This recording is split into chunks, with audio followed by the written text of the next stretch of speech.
É visível o empobrecimento teológico das variadas formas de músicas cristãs contemporâneas, que eu chamaria de rock, funk, country plus religiosa, que são executadas num crescente número, queridos, nas igrejas cristãs em geral, e tem se introduzido na igreja adventista em particular, em alguns lugares. Por isso Ellen G. White é contra quando o cantor começa a gemer e fazer aquelas voltinhas tipo os cantores seculares fazem, porque aí ele começa a chamar a atenção para si, e você se perde, a letra já se foi, você já não sabe mais o que a letra está dizendo, você está acompanhando os grunhidos do cantor, seus gemidos, suas voltinhas.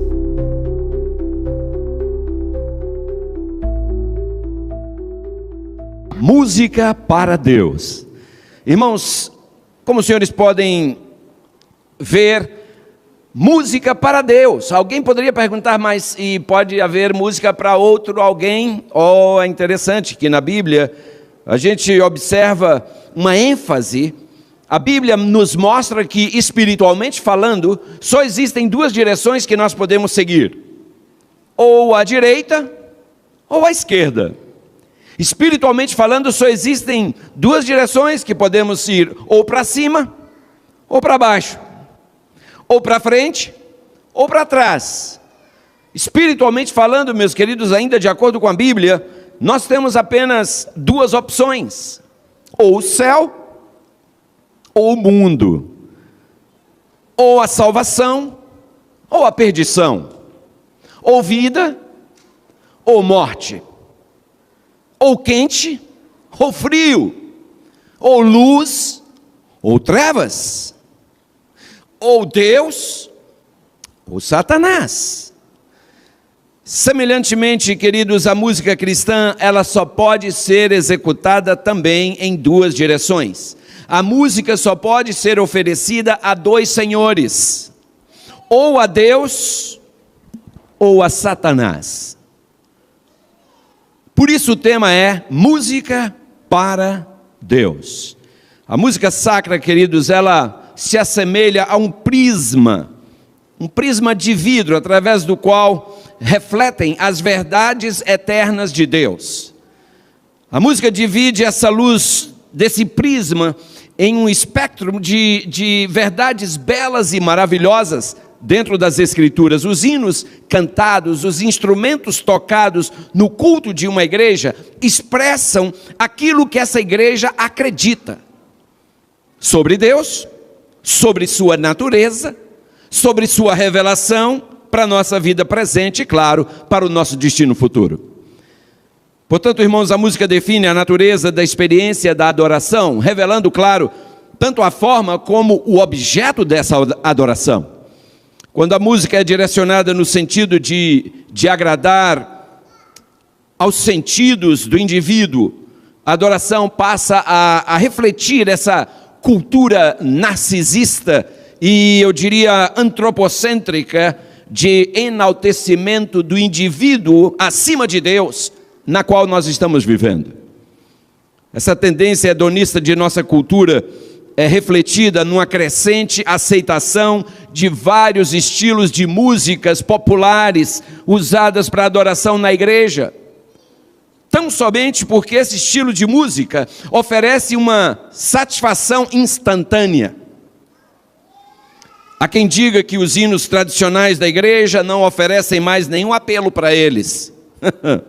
Esses mesmos chegam a afirmar que a música contemporânea, a música religiosa contemporânea, essa sim, lhes oferece uma sensação agradável, que na verdade, irmãos, não passa de uma euforia momentânea, que é oferecida assim como qualquer droga psicodélica. É que as pessoas não querem assumir isso, mas esse é o fato. E aqueles que advogam um estilo de louvor que lhes ofereça satisfação pessoal parecem ignorar que, buscando uma excitação física egocêntrica e não uma celebração espiritual dos atos criadores e redentores de Deus, eles estão centralizados neles mesmos e não a Deus. Estão adorando a eles mesmos e não a Deus. Muitos ignoram aquela íntima relação existente entre música e teologia. Sabe, o inário de uma igreja, a inódia de uma denominação contém a sua teologia. E aqui está um risco de muitos corinhos que hoje se canta por aí. De teologia não tem nada, tem só um embalo. Como dizia o nosso querido pastor Doug Batchelor, é o estilo 7-Eleven, 7 frases repetidas 11 vezes. Não tem nenhum conteúdo, não alimenta, não traz nenhuma mensagem. Eu estava ouvindo a mensagem cantada pelo coral, depois a mensagem cantada pelo grupo, que logo a seguir ao coral cantou, e depois a Nara. E é gostoso quando você consegue extrair a mensagem. Daí a importância, queridos, do acompanhamento, porque quando o acompanhamento é carregado na bateria, no barulho, no batuque, seja ele de que ordem for, e às vezes nem precisa o batuque, às vezes mesmo os instrumentos de sopro ou de corda, se alguém tenta roubar o show, tirar a sua concentração da letra para o show dado pelos musicistas, você no final diz, ok, foi legal, mas qual foi a mensagem que você extraiu? Nenhuma. Por isso é importante que o acompanhamento nos permita extrair a mensagem da letra. A mudança histórica, irmãos, da compreensão transcendental, chamada, Deus além de nós, durante o período medieval, para aquela concepção imanental, que é Deus por nós, durante a reforma no 16º século, daí indo para a percepção Deus em nós, do 17º século até os nossos dias, ela é refletida na evolução gradual da música eclesiástica. É interessante, se você observar, veio do canto medieval para o coral luterano, e daí para esse hibridismo sacro-profano dos nossos dias. O que nós temos hoje é um verdadeiro hibridismo na música. Importaram muita coisa do mundo, tentando mesclar com música sacra, e o resultado foi algo muito estranho, que Deus abomina. É visível o empobrecimento teológico das variadas formas de músicas cristãs contemporâneas, que eu chamaria de rock, funk, country plus religiosa, que são executadas num crescente número, queridos, nas igrejas cristãs em geral, e tem se introduzido na igreja adventista em particular, em alguns lugares. E essa condição é evidenciada na escolha da música estritamente com base no gosto pessoal, nas tendências culturais, em lugar de convicções teológicas claras. A música não pode ser separada da teologia. O hino que é cantado aqui tem que ser uma mensagem traduzida, passada para nós. É um sermão cantado, não pode ser outra coisa. Por isso Ellen G. White é contra quando o cantor começa a gemer e fazer aquelas voltinhas tipo os cantores seculares fazem, porque aí ele começa a chamar a atenção para si. E você se perde, a letra já se foi, você já não sabe mais o que a letra está dizendo. Você está acompanhando os grunhidos do cantor, seus gemidos, suas voltinhas. E essa condição, irmãos, é muito evidente nos nossos dias. Esse problema tem sido reconhecido, inclusive, por alguns artistas e músicos cristãos contemporâneos. Eu achei muito interessante, por exemplo, tem um livro intitulado At the Crossroads, escrito por Charlie Peacock, como você pode ver aí. Esse homem é um artista com gravações que ganharam vários prêmios. Ele é produtor e compositor de canções populares, tais como aquela Every Heartbeat, que foi gravada por Amy Grant. E ele reconhece francamente que a música cristã contemporânea tem operado sob uma teologia insuficiente. Palavras desse autor. E eu não estou falando de um autor adventista. E ele continua dizendo, o que está faltando na música cristã contemporânea é uma teologia abrangente da música em geral. De modo que, para começarmos a repensar a música cristã contemporânea, nós teremos que, primeiro, reconhecer a necessidade de desenvolver uma teologia abrangente. Peacock admite, irmãos, que as teologias da música contemporânea frequentemente erram em seus objetivos, porque são baseadas em gostos pessoais ou na demanda popular, ao invés de estar baseada em ensinamentos bíblicos. Eu acho que a maioria dos senhores aqui, especialmente quem já tem mais tempo de igreja, eu tenho um pouco mais de meio século de igreja adventista, e eu me lembro dos tempos em que todo mundo cantava para louvar a Deus. Hoje nós vemos muitos cantores cantando para vender CD, não se vende nem mais CD, não é agora? Mas enfim, para vender seu produto. Os cantores se tornaram celebridades. É impressionante, queridos. Eu não via isso quando eu era garoto. Isso era fogo estranho. Mas olha, ainda continua sendo, viu? É que o povo está deixando de ver assim. Continua sendo fogo estranho. Os cantorzinhos hoje vão à frente com uma roupinha de... Lá no Brasil o pessoal diz roupinha de playboy.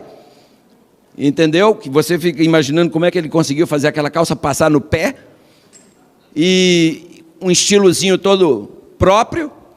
E se pagam eu venho, se não pagam eu não venho. Ou seja, já não se canta mais para louvar, agora o negócio é business. Que é isso? De vez em quando eu recebo uma ligação de alguns desses artistas que vêm do Brasil. De quando em vez alguém me liga lá da Flórida, estamos fazendo uma turnê aqui e queríamos passar pela sua igreja. Eu digo, primeiro me manda aí, deixa eu ver qual é o estilo de música que você canta. Deixa eu ver a sua aparência, manda aí para mim. Me dá um videozinho seu aí do YouTube para eu dar uma olhada. E eles mandam, todo felizinho. Aí eu olho e digo, pode passar, amigão. Tem igreja aí que aceita, aqui não. Aqui não. Isso aqui não é lugar para show, irmãos. Aqui é lugar para adorar a Deus. Aqui nós não apresentamos nada daqui para quem está aí. Nós aqui apresentamos um louvor a Ele que está lá. Então ninguém aqui tem um compromisso de agradar ninguém aí. Todos temos um compromisso de agradar a Ele e tão somente a Ele. Música para Deus. E não só a música, tudo mais. Então esse autor é interessante, irmãos, que ele segue dizendo assim, sem os pensamentos de Deus, olha bem isso, sem os pensamentos de Deus, está nesse livro aí, e consequentemente, e sem os caminhos de Deus, nós somos deixados com nossas próprias ideias, obscurecidas e insuficientes.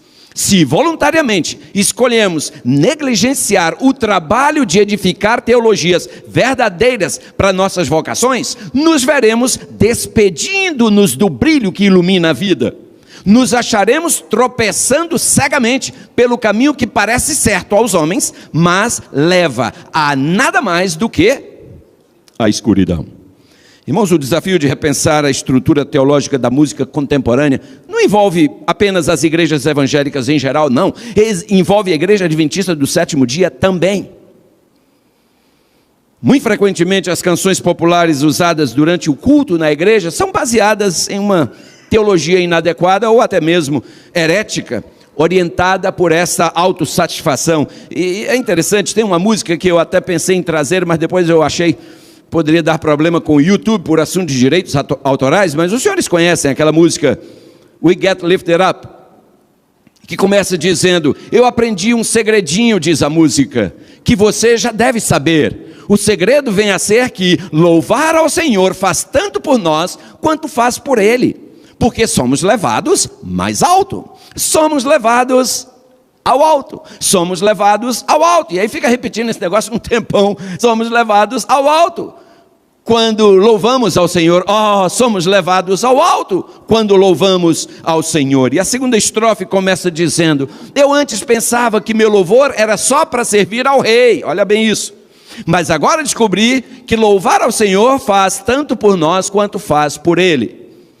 Irmãos, não resta a menor dúvida de que a adoração nos eleva, mas acontece que quando a ênfase na adoração é promover a elevação emocional do indivíduo, então a nossa adoração se torna uma glorificação centrada no eu, em vez de ser uma adoração centralizada em Deus.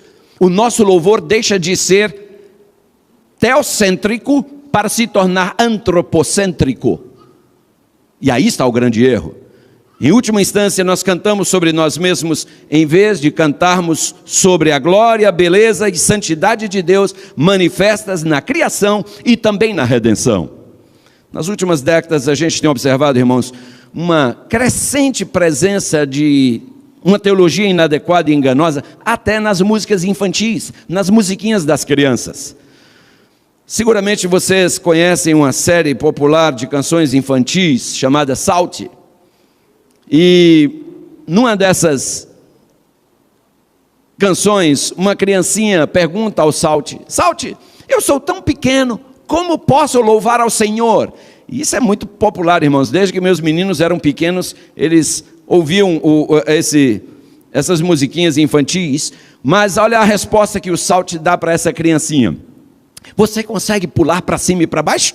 Você consegue se abaixar até o chão? Você consegue gritar com toda a sua força: louvado seja o Senhor? Se você faz isso com todo o seu coração, então você pode louvar ao Senhor. Irmãos, a canção seguinte, com um tom ritmado, decididamente contemporâneo, começa com todas as criancinhas cantando: eu vou pular, vou abaixar, rodopiar, tocar o chão e louvar ao Senhor.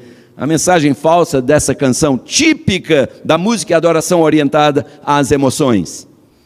Nós não louvamos a Deus simplesmente pulando para cima e para baixo, rodopiando e gritando o nome de Deus, queridos. Não, não é por aí. Esse tipo de louvor pode até estar ok no contexto religioso aí fora, do meio protestante, pentecostal, evangélico, mas não no meio adventista. Aqui não. Nós não manipulamos emoções, queridos. Essas igrejas, elas costumam ter caixas de som bem potentes, para botar um som bem alto, para tirar as pessoas do seu equilíbrio emocional, porque elas têm interesse em manipulá-las emocionalmente, e depois meter a mão no seu bolso e tirar de lá o que elas querem, porque é um business, tem que dar lucro, tem que dar dinheiro. Tem muito profissional que ontem fazia algo, seja lá a profissão que for, hoje é pastor. E se você perguntar quantos anos você passou numa faculdade de teologia, nenhum. Mas eu recebi o Espírito. Me lembra daquele pastor que foi pregar, não preparava seus sermões porque ele dizia: o negócio é inspiração momentânea. A hora que eu abro a Bíblia, o texto que eu abrir, ali eu faço minha mensagem. E ele abriu a sua Bíblia assim e leu: e saindo Judas enforcou-se. Ele falou: fechou de novo e tornou a abrir. E leu: vai tu e faz o mesmo. Não, assim não. Fechou e tornou a abrir. E quando ele abriu, leu: o que tens a fazer, faz-o depressa. Irmãos, não funciona assim. Não é assim que se prepara uma mensagem. Tem que se estudar, tem que se preparar. E louvar a Deus não é simplesmente um assunto de manifestações exteriores, de balançar de mãos e emoção e barulho. Não, irmãos, um assunto desse não tem nada a ver. Uma resposta interior é que é requerida, é necessária, de um coração sincero, a começar pela vida de quem está cantando, a começar pela vida de quem está tocando. Você pode ter uma boa voz, mas se sua vida não está em linha com Deus, você vem aqui à frente e faz apenas barulho, mesmo que todo mundo grite amém e aplauda. Mas aos ouvidos de Deus, você fez barulho. Então, o louvor começa na comunhão do cantor, do instrumentista, do compositor, na comunhão dele com Deus. Começa aí o louvor. E quando esse alguém vem aqui à frente e canta, você sente o Espírito Santo usando aquela pessoa e alcançando o seu coração. Eu gosto daquele pensamento que diz assim: onde a palavra falha, a música fala. Há pessoas que são alcançadas por uma música que nunca seriam por uma mensagem falada. Irmãos, mas obviamente o Espírito Santo tem que estar usando o instrumento humano. A ênfase de muitas músicas religiosas contemporâneas hoje é em mim, para mim, meu, eu. Isso, claro, reflete o que eu chamaria de uma teologia selfie, que é tão prevalecente nos nossos dias. No seu artigo Gospel Music Finds Its Amazing Grace, Philip Gould, ele mostra que a mensagem das canções religiosas contemporâneas raramente varia. Elas são: eu estou ok, você está ok, Deus está ok, e tudo vai ficar ok.